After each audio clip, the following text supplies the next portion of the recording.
the Western whitewashing of the Azov Banderite thugs in Ukraine. And I'm gonna show you this video. I broke this video down earlier this week. This person is an English volunteer of Ukraine, a Banderite in her own sense. I don't know if you saw this video. I really hope you haven't, because I want to shock you. This is the messaging that's coming from the Ukrainian forces. Listen to this. Russia hates the truth that their obsessive focus on a Ukrainian volunteer is simply allowing the light of the Ukrainian nation's honesty to shine brightly. Next week, the teeth of the Russian devils will gnash ever harder, and their rabid mouths will foam in uncontrollable frenzy as the world will see a favorite Kremlin propagandist pay for their crimes. And this puppet of Putin is only the first. Russia's war criminal propagandists will all be hunted down, and justice will be served as we in Ukraine are led on this mission by faith in God, liberty, and complete liberation. All Russian propaganda. Russia hates the truth. Will be hunted down. Yeah. Now, here's the thing. First of all, this is Sarah Ashton Cirillo, I think is the name of the individual. It's a transgendered individual, an American, who is volunteering in the Ukrainian military. We have to understand. The other thing you have to understand is her rank is junior sergeant. That makes her a non-commissioned officer, which means by American law, her passport needs to be revoked and her citizenship revoked. She's not allowed to be doing, but she's doing it anyways. That's, and we'll never hold her to account because of the double standards. But here's the most important thing. Forget that she's an American. Forget anything about her orientation. It doesn't matter. What matters is that the Ukrainian government has a hit list. It's called the Mirotvorets hit list, the peacemaker hit list.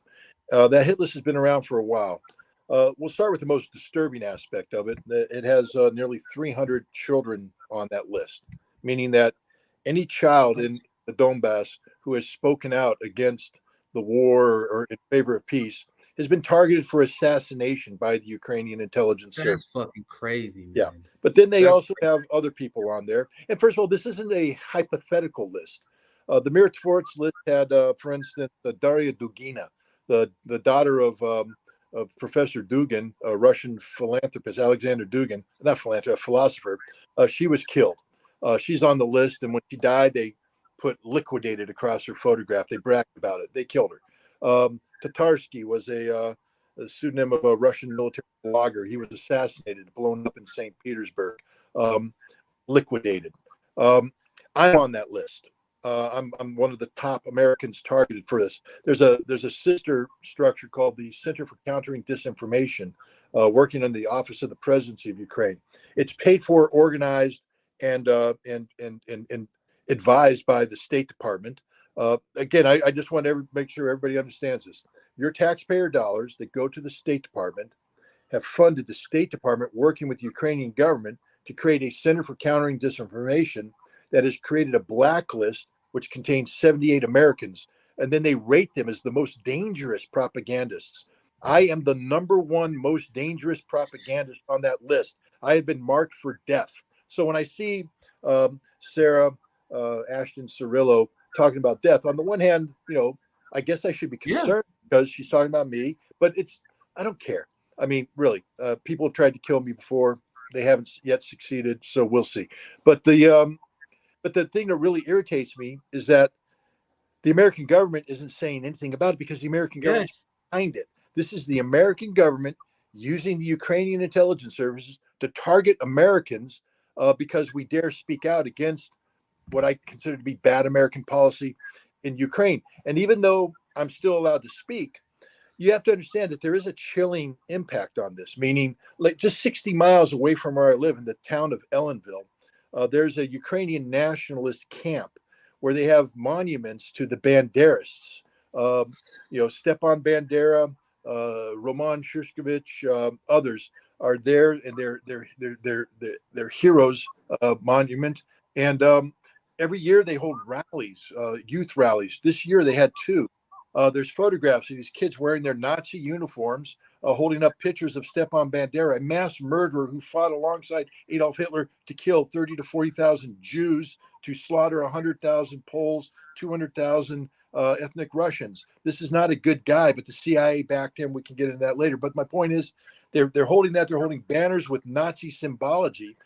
They live right here, and so they worship Bandera. The Ukrainian government has made Bandera their national hero. The Ukrainian government wants me dead, and you don't think I'm a little worried that some Banderist thug down there is going to say, well, the U.S. government is not doing anything about this. They're encouraging this. Therefore, they're saying, kill Ritter. And, so it's a little disconcerting. I tell them that you better get it right the first time, because you're not going to get a second chance. But, the point is, that's not how you're supposed to live your life in America. You're not supposed to live in fear of being targeted for assassination for daring to exercise your First Amendment rights. And Congress is doing nothing. I've written my senators, I've written my representative and said, why are you spending U.S. taxpayer dollars to create and set up this organization that calls me an international terrorist and marks me for death, and you're doing nothing about it? Yes. So while that video could be funny in some way because it kind of looked like an SNL video, right? So even though it could be cringe and funny, I want you guys to know that shit is dead serious. That shit is dead serious because it's funny. It's funny up until the time they put a bomb in my car. This is our friend Wyatt Reed, who's also on the list. Yep. I think Jimmy Dore, Max Blumenthal, a few of our other friends of the network is on that list. I saw this right before I got on the stream. My friend Wyatt Reed is on this list of the people that the Ukrainian regime want to kill, essentially, because they're documenting war crimes, documenting what's happening in Ukraine. And I want you guys to never forget what happened is what is happening to Gonzalo Lira. Gonzalo Lira is a victim of the Ukrainian fascist regime who is torturing him. His dad has been talking about this. They captured him, tortured him, and now they got a list of people they want to go after because they told the truth about this war. And the funny thing is, this is not this far from over, because you have many liberal Democratic Party sheep, bootlickers, who want to quote unquote end gun violence, right? They want to take your gun because they want to end gun violence. Meanwhile, they're 100% okay with sending weapons to neo-Nazis in Ukraine. And now even Biden's, I don't know if you saw this, but even Biden's own DHS is worried about the black market boom that these weapons will create by having the neo-Nazis have them in Ukraine. So not only do you have these people that the Ukrainian government put on a list to kill, a lot of them have people who've been killed, people like Gonzalo Lira being targeted. We're going to have a black market boom. They're going to be Nazis with a gun who come back home. Banderite scum like Sarah and her friends are going to come back in America and enforce the Banderite regime. There are Nazis in South America and Europe that volunteer for the Ukrainian forces. There's going to be a giant black market boom that will go after people who question the NATO regime. This is something that we need to be 100% concerned about. But any last thoughts on this? I have just a few more things I want to share. Any last thoughts on these Banderites that are essentially threatening violence on anyone who call out the Ukrainian war? Yeah, look, I take this personally, in addition to being marked for death by the Banderites. My uncle fought in the Second World War in the European theater against Nazi Germany. And we took him to the cemetery in Luxembourg City, where 250 of his comrades joined tens of thousands of Americans who gave their life in that struggle to defeat an odious ideology. And we assumed that it was defeated, but it turns out that the CIA had been funding the Banderists since 1945, all the way up to 1990, and we've been organizing them to take over.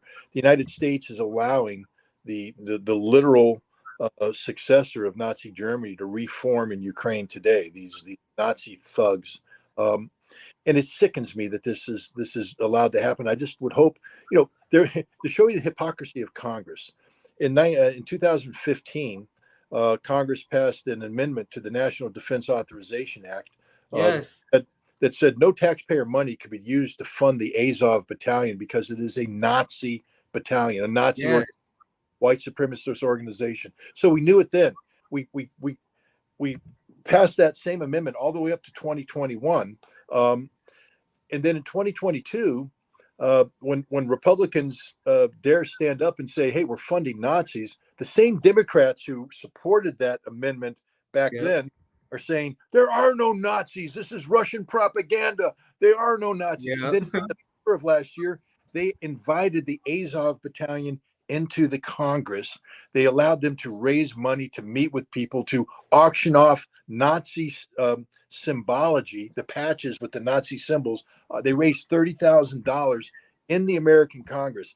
This sickens me, and it should sicken every American. This is not what this country is about. Again, free speech is free speech. If they want to come out and articulate what they want, but we don't have to invite them into the people's house, especially when the people that are inviting them know darn well who they're inviting, because they're the ones who sponsored an amendment that said we can't spend our money to fund these people because they are Nazis. But now we suddenly don't want to talk about the Nazi threat.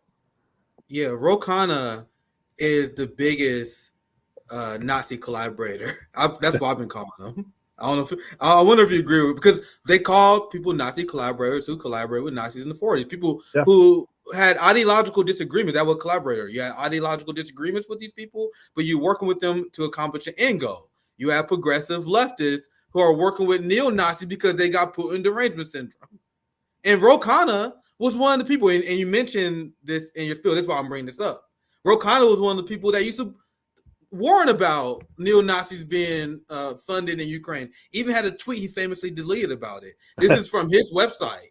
Look at the day here, 2018. He allotted them from having this discussion about banning Nazis in Ukraine. He went from that. I don't know if you've seen this clip. This is him essentially apologizing and saying, I don't know how to play the clip, but this is him essentially saying that we got to fund Ukraine to the end, no matter how many Ukrainians die. Like that's he's all in for the Ukraine war, despite the fact that he used to be critical of funding Nazis in Ukraine. That's why I can't call them anything else other than Nazi collaborators. They know exactly what they are doing here. And I'm gonna show you guys this. This is the last thing I'm gonna share on this topic. This is Aaron Mate, who also do great reporting on this. I love his tweet because liberals in the Democratic Party, they will acknowledge who David Duke is, right? But then they will deny Nazis in Ukraine. So this is a great tweet to play on that. He said, David Duke believes his country's mission is to lead the white races of the world in a final crusade against the Semite-led inferior races. Oops, my bad. It was actually the Ukrainian Azov battalion leader that is armed by NATO. He met with Zelensky this last month. So this is the quote that came from the Banderite thugs that Ro Khanna and the NATO left supports now. Their goal is to lead the white races of the world in the final crusade against the Semite people. They wanted to wage war against ethnic Russians in Ukraine because they view Russians as being impure white people that was conquered by the Mongolian people. So anyway, so there's undeniable evidence of Nazis in Ukraine are in our collaboration with them as a country, and you still have progressives who support that, which I take upon myself to call out.